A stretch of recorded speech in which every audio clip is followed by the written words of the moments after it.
Welcome to Insidious Inc.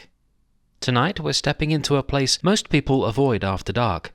An empty gas station in the middle of a storm, with only the hum of fluorescent lights to keep you company.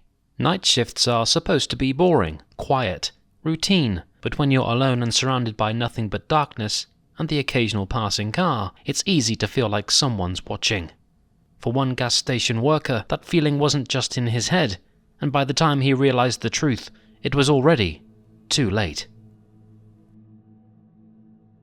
The night shift at a gas station isn't what people think. Most imagine it's quiet, just a guy behind the counter waiting for morning, a simple job, easy money. But when you're the only one awake for miles, the silence isn't comforting. It's suffocating. At first, you don't notice it. You hum along to the faint crackle of the radio, tap your fingers against the counter, try to keep your mind occupied. But as the hours drag on, something shifts.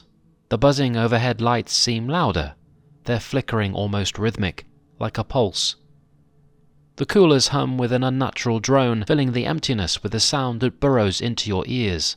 And the security monitors, static-ridden from the storm, glitch just enough to make you question if you really saw movement, or if your tired brain is playing tricks on you. At 3 a.m., that dead zone where time slows and reality warps, I sat behind the counter, rubbing sleep from my eyes. The rain smeared against the glass in heavy sheets, making the world outside look blurred, distorted.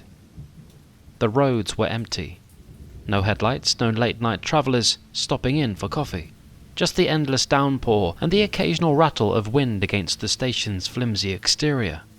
The cameras flickered again, distorting the empty lot in grainy black and white. The gas pump stood alone in the storm, illuminated by the weak glow of the floodlights overhead. The whole world felt abandoned. And then I saw him.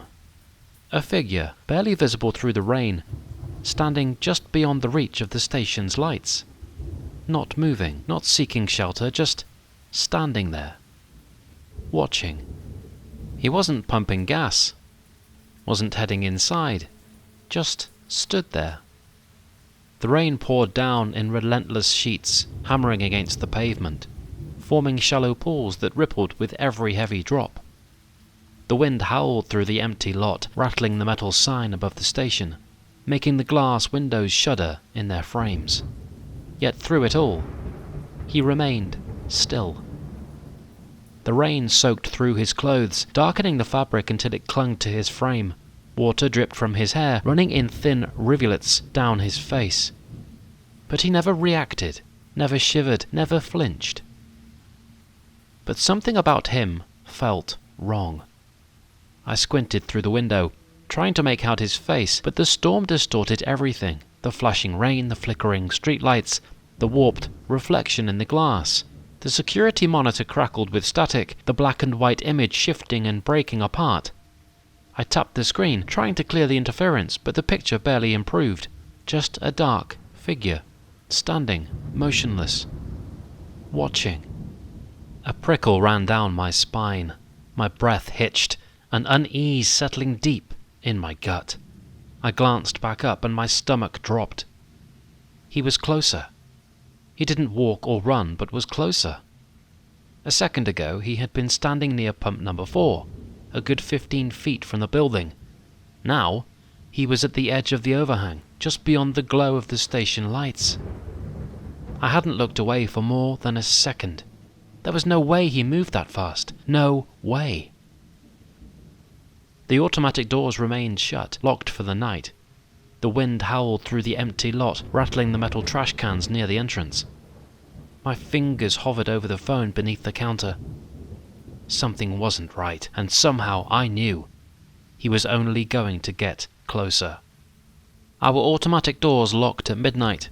They weren't supposed to open again until morning. Yet, I heard it. The chime echoed through the empty store, sharp and unnatural against the hum of the flickering fluorescent lights. My pulse lurched. I spun around so fast, my chair nearly tipped over. My breath catching in my throat. The door was open. A gust of cold air crept in, carrying the sharp scent of rain and asphalt. The wind howled outside, rattling the glass panes, but the door itself hadn't moved, not that I had seen. And yet, standing just beyond the threshold, dripping water onto the tile floor, was the man. Inside. His soaked clothes clung to his frame, water pooling at his feet. His face remained shadowed, just beyond the glow of the overhead lights. I hadn't heard him step forward, hadn't seen the door slide open, and yet, there he was, watching me. I never saw the door move. Water pooled beneath him, dripping from his soaked clothes, spreading across the tiles in slow, widening circles. But his shoes, they left no footprints. My breath caught in my throat. That wasn't possible. The floor was slick with rain, yet there were no traces of where he had stepped, no wet tracks leading from the door. The longer I stared, the less human he looked. His skin, pale and waxy under the fluorescent lights, seemed almost translucent, as if stretched too thin over the bones beneath. Shadows clung unnaturally to the contours of his face, making it hard to tell where his features began and ended. And his hands, fingers too long, joints bending at angles that made my stomach twist, like they'd been broken and healed the wrong way. I gripped the counter, nails pressing into the laminate. My throat was dry. "Sir, do you need help?" For a second, he didn't move, didn't blink. Then slowly, so slowly, it stretched across his face. A grin. Not a polite smile, not an embarrassed, sorry for scaring you kind of grin. Something else, something hungry. "You left the door open for me." His voice was low, smooth, almost amused. A chill slithered down my spine. I knew I hadn't, and yet he was here. Outside, the storm raged, a relentless force battering against the world. Thunder cracked like a whip, shaking the windows in their frames. The wind howled through the cracks, rattling the glass. Sheets of rain slammed against the pavement, pooling in the empty parking lot. Inside, silence. The radio cut off mid-song, the melody vanishing as if swallowed by the air.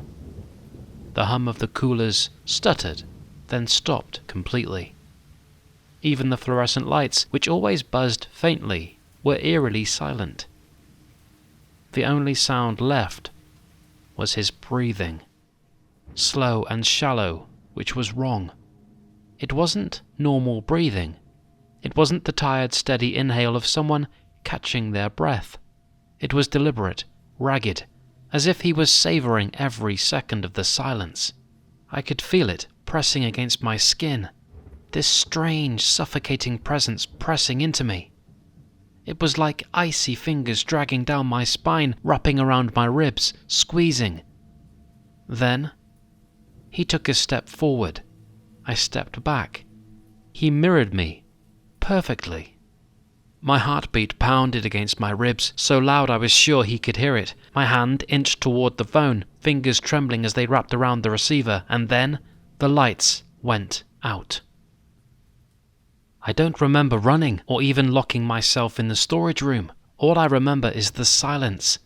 Then suddenly, there was knocking. It was slow, rhythmic, and deliberate. But it wasn't coming from the door. It was coming from inside the storage room wall.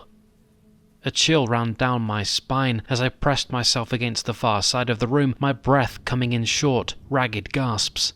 The knocking stopped, leaving behind an eerie stillness that made my skin crawl. Then I heard his voice.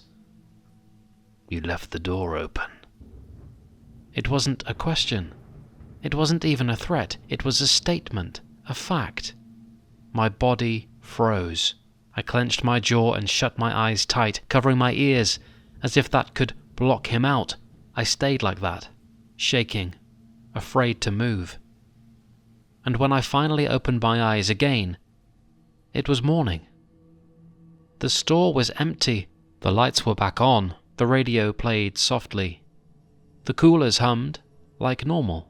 Everything was fine, except the doors were still locked. The manager found me an hour later, curled up in the storage room.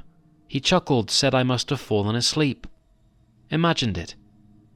But on the wet tile floor, right by the register, there was a single, bare footprint.